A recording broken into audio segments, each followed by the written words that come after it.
Good evening, everybody. Hell's Unicorn here again, and tonight I'm just going to be doing a little talk about my political alignment. And I was basically inspired to do this by a blog that was just put up by Eagle Eye 1975. He's a conservative, libertarian-minded blogger here that I've been following pretty regularly for the past couple months, and this is basically formulated as a response to his video, even though it's more about me than it is about him or me commenting on his video per se.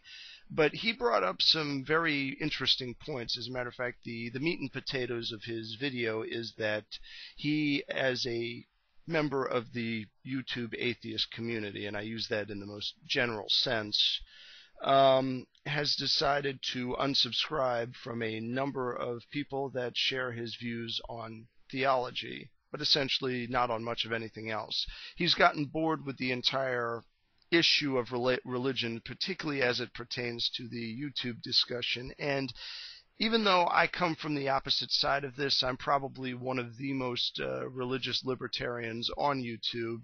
I have a strong level of sympathy for him in this. I think that there is basically, we've come to a point here where there's not really a debate going on anymore. We just have a two-sided circle jerk fest where people are essentially trolling each other's videos and then going back to their own little clubs and congratulating each other on the fine bit of online vandalism that they've just committed, and it's very off-putting. I definitely concur with him on that. Um, but the overall salient point of his video was he was asked a number of questions by another user of a similar theological persuasion, but I think probably not from a similar political persuasion, about whether or not there is a necessary correlation between atheism and current modern new left progressive politics, as it were.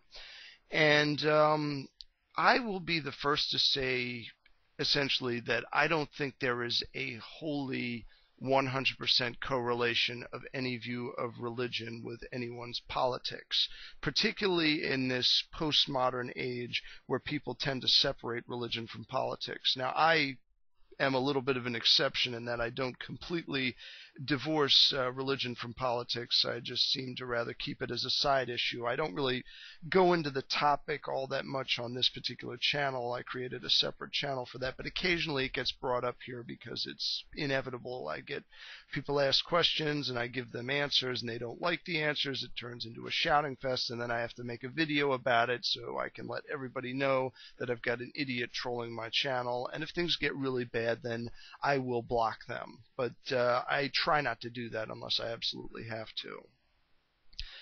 But I get this question often, and he got essentially a similar question, but in the opposite way. I get the question, if you are such a conservatively minded religious person, and I am, I'm essentially I practice a form of Catholicism that is essentially so conservative that it's agreed with none of the doctrines of Rome for the better part of the last 1,000 years. Essentially, it's a very old school religion that believes that the essential doctrines of its ancient roots are the only things worthy of keeping, and that all of this other crap essentially needs to go. That's basically, in a nutshell, what it is. And then people are a bit taken aback by this when they also find out that I am essentially a card-carrying member of the Libertarian Party. I have moved back and forth between the Republican Party and the Libertarian Party depending on the particular situation, the particular political makeup of a given election. But I tend more Libertarian than Republican, and that cuts also into social issues. That's not just in issues of market practice. I am a proponent of free market capitalism. I am very much diametrically opposed to any collective form of ownership. I think history has proven out that the only systems of governance where collective property can work to any degree is in really tight-knit religious communities such as the Amish.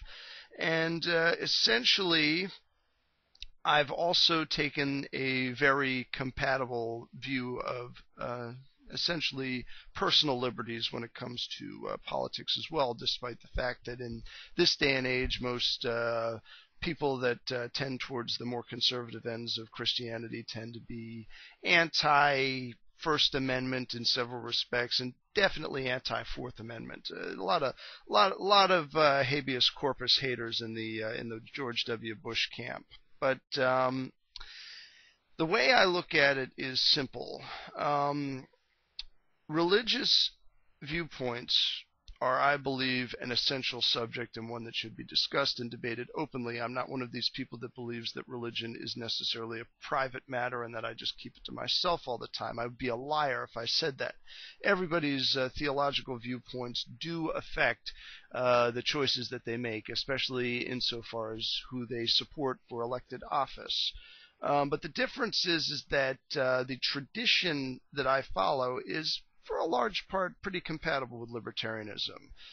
St. Augustine of Hippo, and even up to Thomas Aquinas, who was a little bit after the cutoff point for where my theology basically stops, they believed that prostitution should be kept legal, and their reasoning for it was very good. I thought it is much more of a preferred situation when you have a person that's with a man in particular who simply has to go out and do it, for lack of a better term.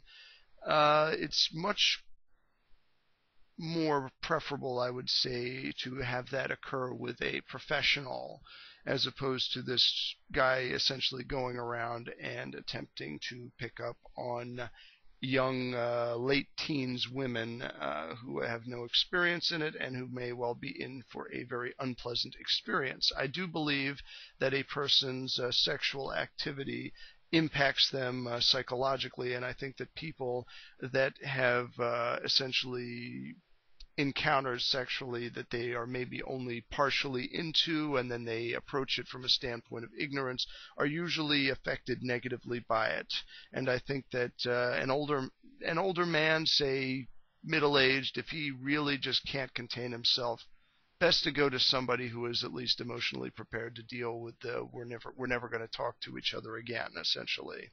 That's my view on it. And it cuts the same way with issues like gambling, drinking, and smoking. I don't support prohibiting any of this stuff, but I definitely also oppose the concept of subsidizing it and trying to essentially advertise it to people via government, which is essentially what Pennsylvania is doing now. There is a lot of efforts to hype up the recent legalization of gambling so that the state can get some additional revenue so they can still behave in a fiscally irresponsible manner.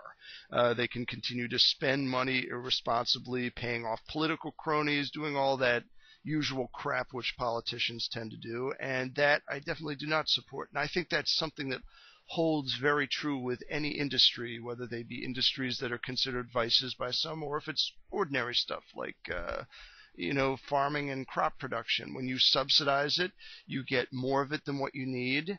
You get surpluses. What are you going to do with these surpluses? Are you going to waste them? Are you going to use them to buy off other industries? Are you going to use them on half-baked experiments in order to get rid of the surplus, such as the whole issue of corn syrup, which I think has been not a very good thing for us from a public health standpoint. I think it's further encouraged diabetes, but it is something that came about via necessity because of all the surplus corn that we had because of all the artificial stimulus that was pumped into it.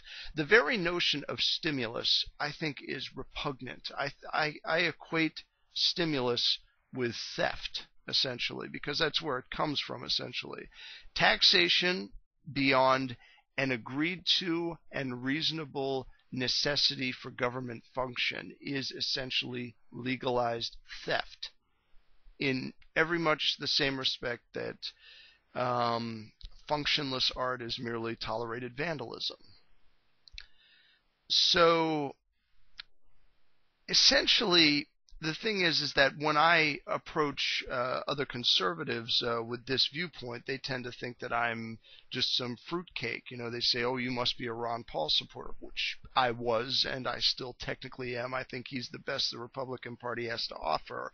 I definitely don't support our disastrous foreign policy, and that's another thing that tends to get lumped in with conservatism, and I specifically disassociate with any Christian that essentially gives me this usual pro-Israel, no matter what crap, or this, we need to turn Iraq into a desert of glass, basically, or whatever. I mean, it's insanity, and it's always argued from erroneous understandings of Scripture. And that's a whole other discussion altogether, and that's something I would probably get into in my John the Jansenist channel, because most of my subscriber base is not necessarily secular humanists, but a good portion of them are, and I think it's good not to get too much into this stuff, because I don't want to alienate them. I know that they watch my channel because they like the things that I have to say on particular subjects, and I try my best to stick to those subjects. And essentially, I think that's what Eagle Eye has in mind also. I think he is somebody who has come to a little bit of popularity now. He's moving up, and he's beginning to understand his audience a little better, and he's starting to disassociate himself from people that are not essentially a part of his audience. And frankly, in the grand scheme of things, what good is having 30 or 40,000 subscribers if you're simply adding on to an already existing circle jerk and essentially repeating the same stupid crap that everybody else is saying right now, absent any kind of actual rational inquiry? I mean, where's the profit in that? Anyway, just another random rant from yours truly. With prudence to myself and benevolence to all of you, good evening.